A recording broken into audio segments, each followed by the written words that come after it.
Hey there, Nappy here, and today on ARK Made Easy, we're over on the Lost Island where we'll be having a look at some Megachelon spawn locations, as well as a few tricks that I use for taming them easily.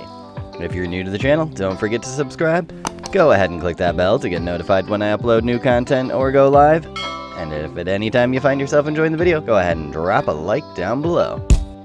If you have difficulty taming the Megachelon on the Lost Island, sound off in the comments and I'll try to help as best I can. I'm Nappy, this is my intro. Not very long, cut to the video. We're starting out here just south of Green Obelisk for reference, right on the 60 longitude line. We're going to go ahead and follow this south to the desert coast, well just about to the desert. And along the 80 latitude line between 50 longitude and 60 longitude, you're going to find a very deep channel. This is one of the locations where the Megachelon spawn and can also be bred at the very bottom of it. I'm not sure how well you can see it, but this here is the beginning of the trench that heads west across the 80 latitude line. We're going to be starting our journey down here on the Tuskor coast on the northern edge of the desert. For this method, you can use a scuba suit, a powered tech jetpack, and tech helmet. The Federation exosuit skin from Gen 2 works just fine. Or you can go ahead and use a Maywing, they're fantastic in the water. Or the Shadow Mane, which is half lionfish and my favorite underwater mount as of now. The Maywing works fantastic underwater. It's pretty speedy. It does not have an oxygen meter, so you can be down here for an unlimited amount of time. As you can see, no oxygen whatsoever. The only disadvantage I find to the Maywing, it's rather weak when it comes to attacking creatures, so you're going to want to run most of the time. And you cannot pull a weapon out while on its back, unfortunately. For that, I prefer the Shadow Mane. The Shadow Mane is absolutely a beast in the water and has quickly become my new favorite water tame. Now we'll go ahead and grab the Lionfish Lion, which is a fantastic water mount. They have a generous amount of health, a great damage output. You can shoot off the back while mounted.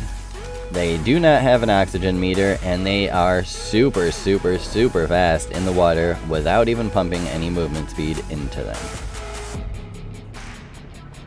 This here is going to be the beginning of the trench. We're just going to head down from here. You're going to find Megalodon, Tusoteuthis, although rare, Plesiosaur, Electrophorus, Cnidaria. The only thing you're going to want to really keep an eye out for is the jellyfish. They will dismount you and absolutely own your Shadow Mane because you're not going to be able to get back onto it, and it most likely will be stuck in place. This here is the beginning of the trench at 77.2 by 63.8. You can usually own most things underwater, including the Electrophorus. They do shock you, but they don't dismount you. And I am doing no damage because I have my map out. Okay, apparently you can't attack while you have your map out. I'm wondering what the heck's going on there, so we're just gonna run away from that real quick. Here's your trench here. Sometimes you can find Megachelon right here at the beginning. It doesn't seem like there's one here at the moment. And then you can proceed west down this way. Be careful in this area, you may find a Tusoteuthis right around here. Every now and then there will be one down here. I've not seen an alpha down here yet, but they don't really have far of an aggro range for the most part. At least not on this map, so you can usually speed away from them.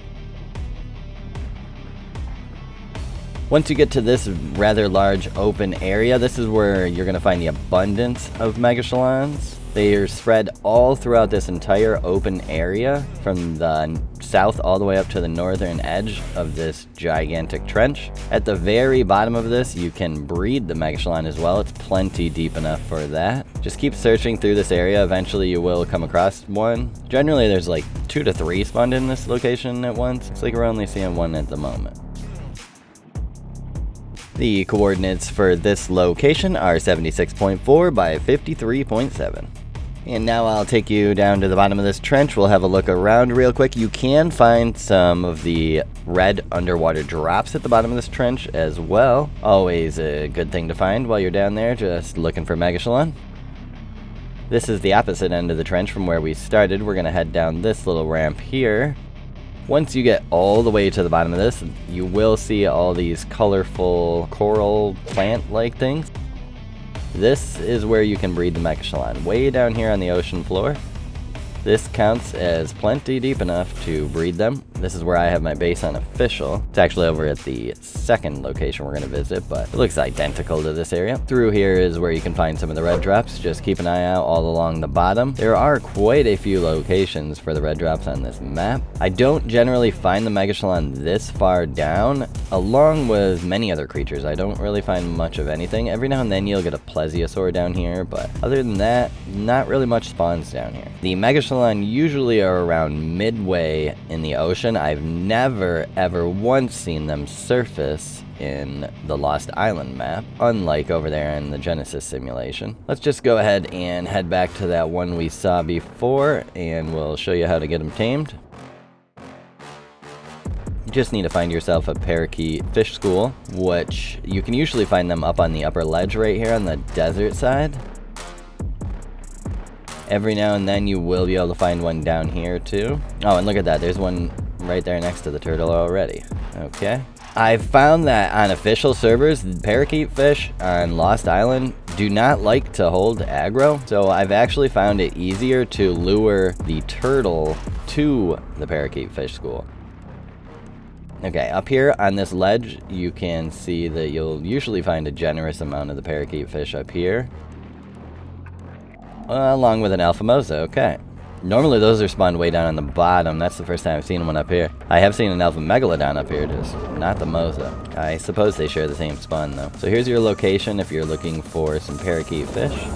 Kill off these eels really quick. See, these are nothing more than annoying really compared to the Cnidaria. They don't dismount you.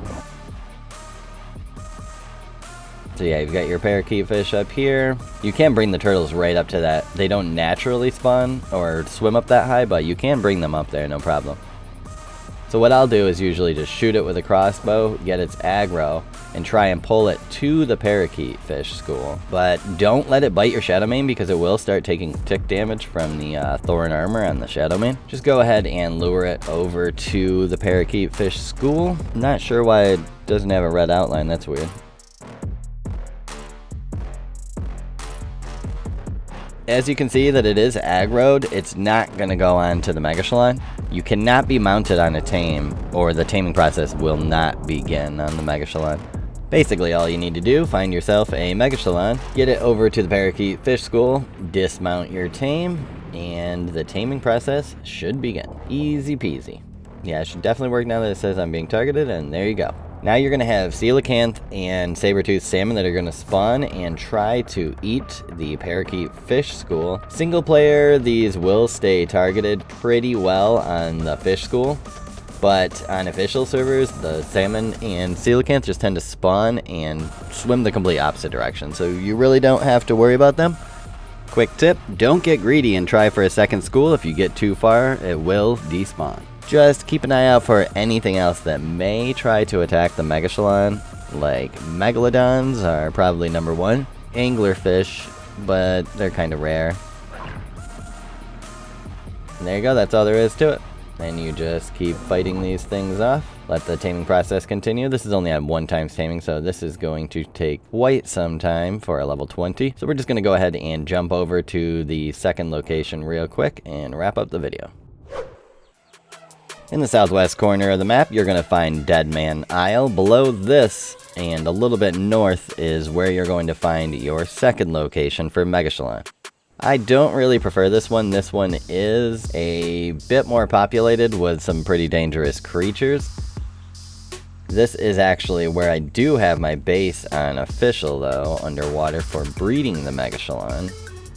But way, way, way down deep, you don't really have many spawns. Gonna go ahead and get our visor on so we can see the Parrokeet fish down here. Go ahead and swim straight down. You're gonna see yet another channel.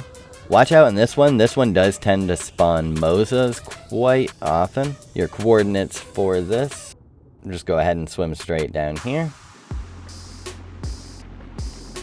You're going to get the beginning of the trench here, and you can see a few Mosas up there. We're not going that way though yet. And look at that. We've already got one right here, along with the Parrokeet fish school to easily tame it, but I don't know what those Mosas right up there. Got another Parrokeet fish school here. Keep making your way down, and you'll usually find quite a few Megachelon down here, but a few other nasties as well, like those jellyfish. That's the one thing you need to worry about, at least on the Shadow Main or the Main Wing. As you can see, there's a few down here in this hole. This hole right here in this location is not quite deep enough to breed them in. To do that, you have to go a little further down this way. You'll see this little tunnel here, and then it'll drop straight down again into a rather large hole, just like the one over in the Bright Lion Ocean. They don't really spawn up here quite as much, but every now and then you will find a Megachelon down here. I've only found one Plezzy down here in the entire time I've had my base. You will find a couple more red drops down here, one of them being right here near these pearls. This location here is exactly where I have my base on official, and the coordinates are 75.3 by 15.5. You can destroy most of the coral and stuff down here, all these little bits of coral, but the rocks, like that rock over there, and then this one here, you cannot destroy those, so you kind of have to build around them if you are building a base down here for breeding. I highly suggest it because there's really no spawns down here. It's pretty peaceful. I think that's going to wrap it up for this episode of ARK Made Easy. It's been kind of a long one, but really wanted to go into depth on where to find these exactly. But as always, thanks for watching, keep on surviving, and stay free. You can go ahead and check out my latest video down below, more ARK Made Easy over on the left. Subscribe to my channel in the corner, and I'll see you in the next one.